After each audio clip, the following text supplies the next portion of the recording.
The story begins with Haruka hiding from a group of goblins. However, he accidentally steps on a twig, giving away his position. Despite this, he confidently leads the goblins into a trap, pleased with how well he's been surviving alone in this new world. Haruka has always been a loner, preferring books over people. In his classroom, there were clear social cliques: popular girls, the class rep, nerds, and other outcasts. Haruka, however, stayed out of it all. He didn't care for his classmates and was content with his isolation. One day, a magic circle appeared, much like the ones he'd read about in manga. While everyone panicked, Haruka tried to escape through an air vent, but the magic circle followed him. Eventually, he found himself in a mysterious white void, where an old man, presumably a god, explained that his classmates had already been transported to another world.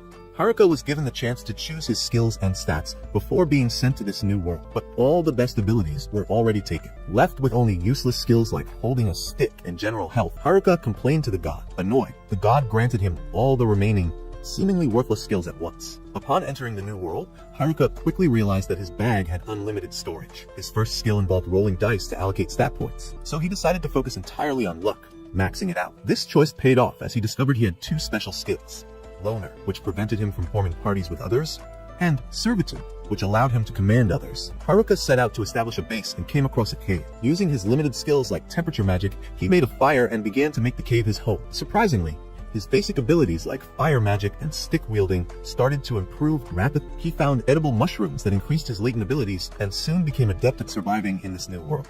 His first encounter with monsters came in the form of two goblins. Though nervous at first, Haruka used his skills and strategy to defeat them, gaining confidence from his victory. He leveled up, his stats doubled, and he discovered new abilities, including Magic Infusion, which allowed him to enhance his physical and magical strength. Over the next few days, Haruka continued to refine his abilities, defeat more goblins, and even decorate his cave with magic. Despite his victories, he was still craving meat and soon encountered a meaty rabbit. While chasing it, he sensed other presences nearby. It turned out to be his classmates. First, he spotted the delinquents, then the jocks, nerds, and finally, the popular girls. Each group made him uncomfortable, and despite knowing the class rep since grade school, Haruka chose to avoid everyone. Realizing that his life of solitude in this new world offered him the freedom to live without anyone interfering, Haruka made a final decision. He would conquer this new world all by himself, no companions needed. Haruka hides from the other students, but one of the delinquents hears a noise in his direction. Just as Haruka is about to be discovered, the delinquent assumes the sound came from a bunny meant for Haruka's dinner. Haruka stays hidden, spying on the delinquents to hear what they are discussing. To his dismay, their conversation revolves around their usual degenerate topics, mostly about girls. Haruka knows that despite their behavior, the class rep will keep them in check and prevent them from doing anything inappropriate. However, he also realizes the delinquents have Tanaka on their side, whose abilities might allow them to do whatever they want. After a while, the delinquents head back to the other students, but Haruka, being the serious loner he is, has no interest in joining them. Instead, he returns to his cave to enjoy more of his mushrooms. He discovers that his loner level has gone up, a bittersweet realization since the title is starting to erode his self-confidence. Haruka is still only at level 3. On the 7th day, Haruka wakes up to the sounds of fighting. He finds the nerds engaged in battle and briefly wonders if he should step in to help. Using his appraisal skill, he is shocked to realize that the nerds don't need his help at all. This situation reminds him of his old life, where he was surrounded by top athletes, ace students, and even children of celebrities, constantly wondering how he ended up among them. Deciding that the nerds can handle themselves, Haruka notices some small monsters sneaking up behind them. Remembering the times he was on friendly terms with the nerds, he decides to help them out. After the fight, the nerds thank him, and Haruka invites them to check out his cave. The nerds are amazed at how impressive it is, and Haruka explains that he recently learned earth magic and used it to make his cave secure and cozy. When they ask if he did all of this alone, Haruka simply points out that he's always alone. Curious, Haruka asks why the nerds aren't with the rest of the students, and he is shocked by their response. They're on the run. They explain that when everyone was transported to this new world, chaos immediately followed. No one had any idea how to survive in an isekai, another world scenario, except for the nerds. Their extensive knowledge and quick assignment of skill points drew the attention of the jocks, who demanded information from them. Everyone else was panicking, but the class rep knew they had to keep quiet and stay hidden in the woods. Unfortunately, they were soon found by a group of goblins. Haruka is shocked to hear that even the delinquents were trembling with fear. But this was the nerds' moment to shine. They acted like protagonists from an anime, bravely fighting off the goblins. Inspired by their courage, the jocks joined in, and together they managed to defeat the monsters. The class rep then quickly gathered everyone and led them to a safe riverside clearing. Once there, the nerds continued to shine, helping everyone set up camp. Their deep knowledge of isekai, combined with a lifetime of avoiding outdoor activities, had somehow made them experts in survival. The class rep organized everyone into groups and assigned tasks, and for a short time, it seemed like they had formed a functional community. Everyone was working together as one. However, this sense of unity didn't last long. The popular girls soon decided they didn't want to work anymore. Despite the class rep's efforts to convince them that cooperation was their best chance for survival, the group began to fracture. Exhausted by the constant work, they left all the responsibilities to the nerds. Gradually, the camp fell apart, and there was nothing the class rep could do. Eventually, only the class rep, the nerds, and a couple of other students continued to work, while the rest simply lounged around lazily. contributing nothing. The nerds eventually began to resent the other students, as they were left to do everything, including all the fighting. Despite this, the nerds were reliable, mainly because they had a strong desire to get stronger and level up. They had noticed the skills the delinquents had chosen, skills like charm and puppeteer, which granted control over others. The nerds realized that the delinquents had bad intentions and began leveling up specifically to counter them. The delinquents were also leveling up, needing power to make their manipulative skills effective. The nerds, keeping a close eye on them, eventually learned what the delinquents were planning to do with those skills. Plans that involved manipulating some of the girls in the group. The nerds quickly informed the class rep, and she decided that she too had to become stronger to protect everyone. Unfortunately, the delinquents managed to reach the level requirements for their skills soon after. Just when the class rep happened to run into them, things seemed dire. But before the delinquents could act, they were swiftly taken down. The nerds had anticipated this moment and used their sealing abilities to neutralize the charm and puppeteer skills. They exposed the delinquents' vile plans, which led to the delinquents fleeing from camp. However, the delinquents eventually returned, with seeking revenge. Armed with weapons, they destroyed the camp and declared that they would return later to cause even more chaos. Strangely, the nerds were blamed for everything that had happened. The popular girls, who the nerds had saved from becoming puppets, were the first to turn on them, and the other students soon followed. Although the class rep and a few other students took the nerds' side, it was overwhelming, and the nerds decided to leave. Haruka felt really bad for the nerds, so he threw a mushroom party to lift their spirits. He even spent the following day with them, and during that time, he realized that maybe being a loner wasn't the only way to live. Eventually, the nerds decided to leave, inviting Haruka to join them as they sought a nearby town to start their adventure. Though Haruka admitted to himself that he felt closer to the nerds than any other group, he surprised everyone by declining their offer. He knew that his poor stats would only hold him back, so he wished them well and sent them on their way. The nerds, however, seemed worried about the class rep, and this prompted Haruka to decide to go check on the other students. On his way, Haruka was confronted by a kobold, but he managed to knock it out with a punch. When he reached the campsite, he was surprised to find it empty. Using his enemy detection skill, he noticed some footprints and decided to follow the trail, which led him to find the popular girls. Panicking, Haruka turned to head home and cook dinner, but the girls stopped him, insisting that they just wanted to talk. Haruka wasn't interested. Being around them was the exact opposite of the peaceful solitude he enjoyed. He tried to run, but the girls politely asked him to stop, even saying, "Please," which completely shocked him. They explained that they were looking for the nerds, not to make them work again, but to apologize. They had realized they owed their lives to the nerds. Haruka was skeptical, knowing these girls had likely never apologized to anyone in their entire lives, but they seemed serious. He broke the bad news that they probably wouldn't be able to catch up to the nerds, but they insisted on knowing where they had gone. Haruka pointed out that they wouldn't make it out of the woods in their current state. They didn't even know how to fight. The girls looked discouraged, but Haruka demanded to know if they were really going to give up. He wanted to see if they were truly serious about apologizing to the nerds, and in his own way, he thought of testing them. Unfortunately, his harsh motivational tactics backfired, and the girls started crying. They simply wanted to apologize to the nerds, but now, which activated his domination skill. This made him the leader of the girls, and Haruka was left bewildered by how it all happened. The girls began to follow him around like lost puppies, with hollow, obedient expressions. It became even more unnerving when they started finishing off monsters without saying a word, returning with crystals dropped by defeated monsters as if they were retrieving a toy. Haruka tried to heal them, but they only healed him in return, despite him not needing it. He feared what the class rep would say if she saw this strange dynamic, and began to wonder how he could cancel his domination skill. Just then, the class rep found them, but Haruka, deep in thought, didn't notice her at all. She had to force him to acknowledge her presence. Meanwhile, the delinquents, somewhere else, began plotting again, and they decided that their first priority was to get rid of their biggest threat. Haruka is startled when the class rep screams, but she quickly reminds him that they've been friends since grades. She's accompanied by the other girls, though the class rep is more concerned about what happened to the popular girls. Haruka doesn't know how to explain that the girls have fallen under his control. He barely understands it himself. Finally, Haruka confesses that the girls have become his servants, which infuriates the class rep. She points out that the domination skill is supposed to work only on monsters. Haruka tries to explain it was a mistake, but none of the girls believe. Feeling trapped, Haruka decides to leave, but the girls stop. Haruka, a loner at heart, just wishes he could go home alone. In the meantime, Haruka decides to practice it. Things start off well, but he ends up accidentally burying himself in the process. Shimazaki told her everything, realizing that Haruka was just trying to help the girls. Haruka, however, doesn't even remember saying anything. The girls thank him for his kindness, but all Haruka wants is to go home. They pressure him to keep helping them, and the class rep becomes curious about what Haruka means by home. Haruka explains that he has built a home in this new world, which shocks the class rep. She thought he was born here. Haruka reveals that he constructed the home himself. Class rep quickly points out that he's the only one with those thoughts. Haruka leads the girls to his house, and they are amazed by the path. Thanks Haruka for everything. She confides in him that the other boys had abandoned the girls, leaving them scared and vulnerable. Being around Haruka, along with the amenities in his home, has helped calm everyone down. Though the class rep feels she hasn't contributed much to the group, Haruka reassures her, pointing out that while she might not have done as much as the nerds, she still played an important role. He explains that the nerds spent their entire lives preparing for this situation by playing games like World of Warcraft, which makes the class rep feel better. As the class rep joins the other girls for the night, Haruka realizes something. He has a home, food, and the ability to defeat monsters. That makes him even weirder than the nerds. The class rep goes to sleep, but Haruka knows he won't be getting any rest tonight. The next morning, Haruka is woken up by one of the girls who tells him that breakfast is ready. Though he just wants to sleep a little longer, she insists. Haruka, still half asleep, is surprised to find that she's made fish for breakfast.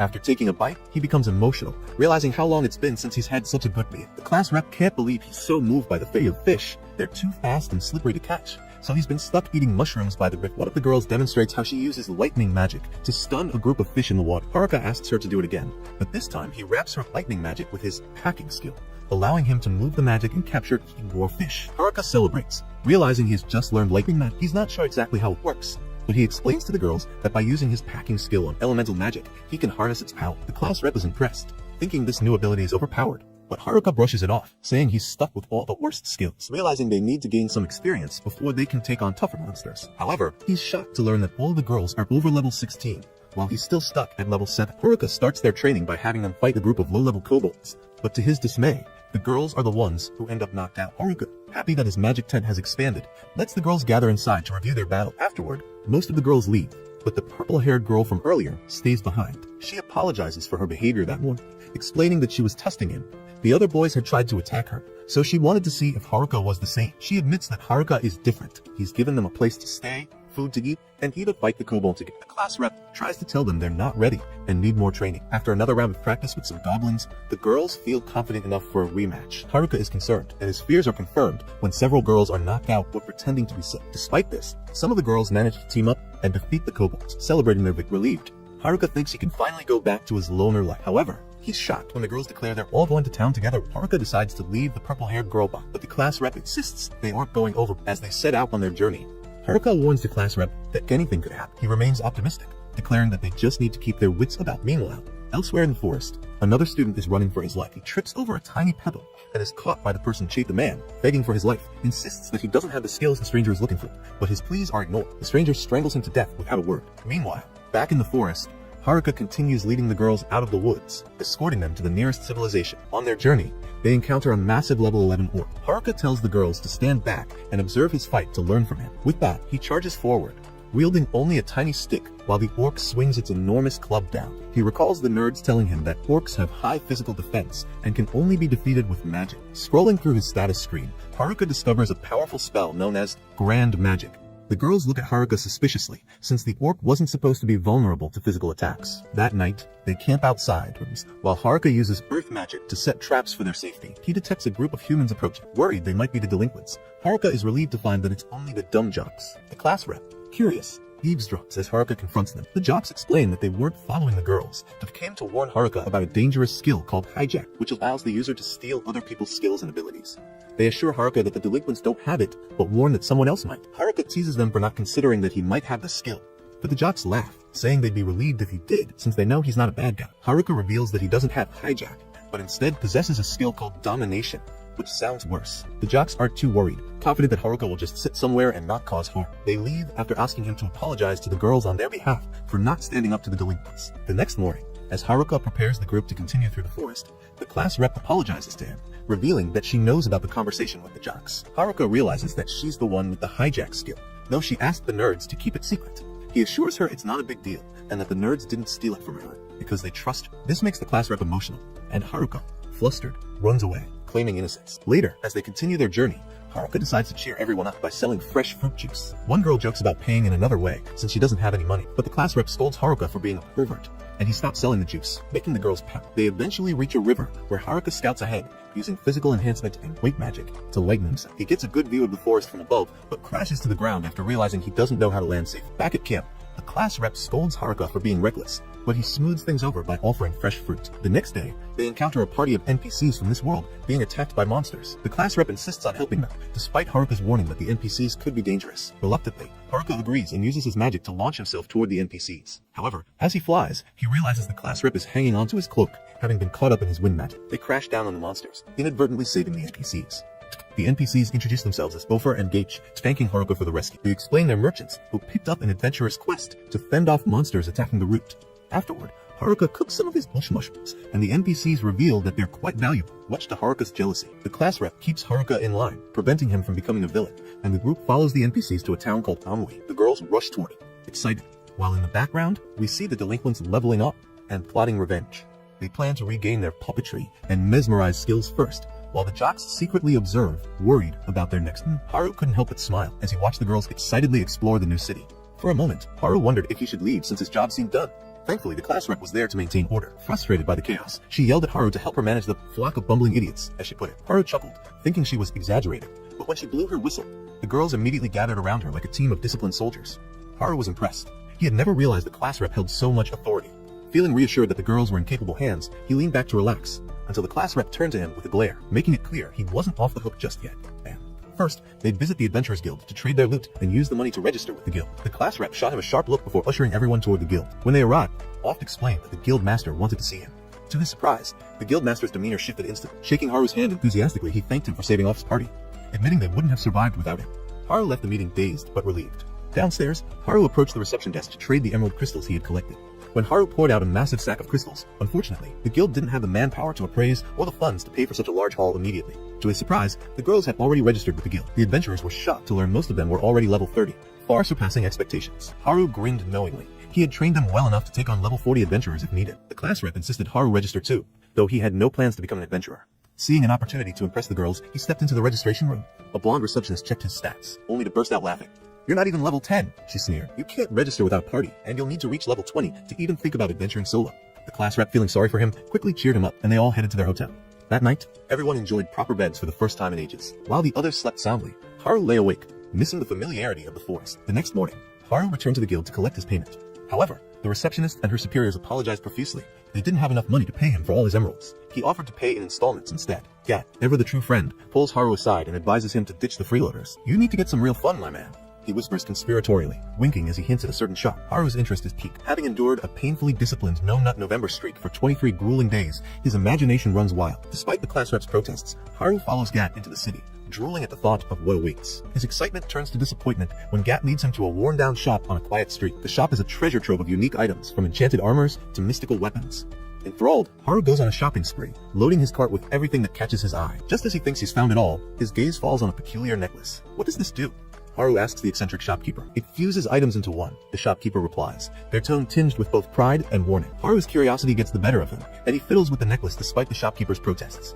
In a moment of clumsiness, he accidentally activates the item, fusing all the gear in his cart. The shopkeeper shrieks in horror, revealing that the combined items are worth over 660,000 zenizens. Haru is dumbstruck, barely able to process the number. Gat tries to negotiate, but the class rep intervenes, apologizing profusely while admitting they only had 50,000 on them. In the following days, Haru sinks into a deep depression. He devises a plan to escape the city. With Harry Potter-esque invisibility magic, he slips past the girls guarding his tower. Feeling overly confident, Haru recklessly removes his cloak and attempts to parkour over the city walls, only to fail miserably and injure himself, much to the amusement of a group of sporty girls who happen to witness his blunder. Caught and dragged back to the tower, Haru feigns obedience and promises the class rep he'll behave. But the moment he's alone, he tries again, successfully sneaking out of the city under his invisibility spell. This time, he's determined to return to the wild forest he calls home. On his journey back, Haru spots a destroyed village, goblins sniffing blood trails, and even a robbery in progress. Though tempted to intervene, he reasons that these incidents are part of this world's harsh reality and continues on his way. However, when one of the robbers hurls a spear at him, Haru retaliates. He easily defeats them, but his victory attracts the attention of a noble girl named Mary. She introduces herself, thanks him profusely for his help, and begs him to escort her safely to her destination, offering a reward in return. Enticed by Mary's promises, Haru reluctantly agrees. Hera had been eager to return to the forest, but the last part of the journey convinced him to stay and assist. Inside the carriage, Mariel asked him where he was from. He explained that he came from a horrible place, a city with a terrible guild, where visitors weren't even allowed to leave whenever they wanted. To make matters worse, the carriage was headed back to Omu, the very city he wanted to avoid. She claimed that it wasn't fair for him to act so upset when she had dressed up for him. Hera responded cynically, insisting that he wasn't trying to escape, just waiting outside, though Mariel already knew better. Frustrated, she dragged him to a grand feast, forcing him to stay and indulge in the lavish food. Later, she asked the maid to bring a cash reward for saving her, handing him an official identity card that would allow him to come and go from the city freely. In exchange, she only asked that he remember the city's name. Hera, however, was more focused on the consistency of the pudding than the noble's request. Embarrassed, Mariel softly complained that she had gone to so much trouble to make him stay, but Hera simply shrugged it off. When he left later to return to the inn where his group was, the class representative was curious about why he had been invited to the Lord's mansion. Hera pretended he didn't know the reason, hoping the topic would be dropped. However, the class representative insisted that he couldn't leave the city. Hera, cynical as always, agreed, but secretly planned his next escape. That night, after everyone left, Hera quickly donned his invisibility cloak and prepared to leave for his 8th. He also wrote a letter to the class representative, assuring her that he was going to check on the athletes in the forest and asking them to continue leveling up in his absence. He now had no intention of looking out for anyone else, not even if a carriage was attacked on his way. He was headed straight to the forest, where he felt at home once again. As he ventured deeper into the woods, he realized something was off. He found a blood stain on a rock, and soon discovered the trail of blood leading further into the forest. Following the trail, he found the athletes severely injured, lying on a rock. Relieved that they were alive, Hera quickly used his mushroom healing potions to stabilize them. The athlete leader, Kazak, regained consciousness and asked about the girls. Hera reassured him that they were safe in the city. Kazak, grateful for Hera's help, acknowledged that they were the best athletes the class could meet. However, as night fell, Hera learned that all the bullies were dead and the nerds had disappeared. The mysterious swordsman had killed them, taking all their weapons with him. Kazak believed this swordsman was after the class representative because of her rare ability to steal abilities upon killing, a skill that made her highly sought after. Hera, though, was troubled. Only he and the nerds knew of the class representative's skill, but the athletes seemed to assume it was common knowledge. The mysterious swordsman had been asking about her, and Hera realized that this was no coincidence. The swordsman must have targeted her, and now Hera had to stop him. With this in mind, Hera decided to help, but he made it clear that he wouldn't work with the athletes. Instead, he would take on the swordsman alone, leaving the athletes to return to the city and join the girls. However, he knew the athletes were in danger, and if they were killed, no one would be left to protect the women. As the athletes left, Hera prepared for his confrontation with the swordsman, while the girls searched for Hera around Omu. He continued to train, hoping to level up enough to face his formidable foe. Along the way, he defeated some goblins, but it wasn't enough to prepare him for the swordsman. Then, fate smiled upon him when he encountered the Goblin King, a formidable monster that could grant him the experience he needed. After a fierce battle, Hera defeated the goblin with a combination of magic and agility, but just as he thought it was over, the Goblin Emperor appeared. A level 50 creature far stronger than anything he had faced before. Hera knew he couldn't face the goblin head-on, so he used the same tactic again, mixing his spells into one powerful attack. The Goblin Emperor seemed unaffected and retaliated, dealing a vicious blow to Hera's face. As he struggled to stay alive, Hera remembered that his friends depended on him. Summoning his last ounce of strength, he launched the final attack, defeating the monster. Exhausted, Hera returned to his cave as the sun began to rise, celebrating his ascent to level 11. He checked the new skills he had acquired, including a unique ability to combine different magic spells into one seamless attack. Just then, someone approached his dwelling. Hera lowered his hood, revealing himself to be Tanaka, the boy who had supposedly been bullied by the delinquents, but had been scheming all along. Meanwhile, back in Omu, the girls returned to find the athletes at the city wall. Kazak explained that Hera had stayed behind to confront the mysterious swordsman. As Tanaka entered Hera's cave, he revealed that he had infiltrated the bullies and used them to separate the entire class. He had orchestrated the entire situation, but now his focus was on obtaining the class representative's power. Furious, Hera confronted Tanaka, demanding to know what had happened to the other members of the group. Tanaka coldly revealed that they were all dead. He then stopped the small talk, eager to reach the class representative and her overpowered ability. Hera, seeing through his plan, raised his weapon, determined to stop Tanaka before he could do any more damage. Tanaka, with a smug grin, lifted rocks from the ground, creating a cloud of dust to show off his power. The battle was about to begin. Chill out, will you? What's that smelly stick supposed to do? Poke me to death? He sneered. With that, Tanaka unleashed his full power. Rocks rose from the ground and shot toward Haru, who narrowly dodged them. Tanaka activated his unique skill. Tweet. Tanaka looked genuinely impressed. You're better than I thought. So tell me, when did you start suspecting me? From the beginning, Haru replied. You were too smart to just hang out with the delinquents.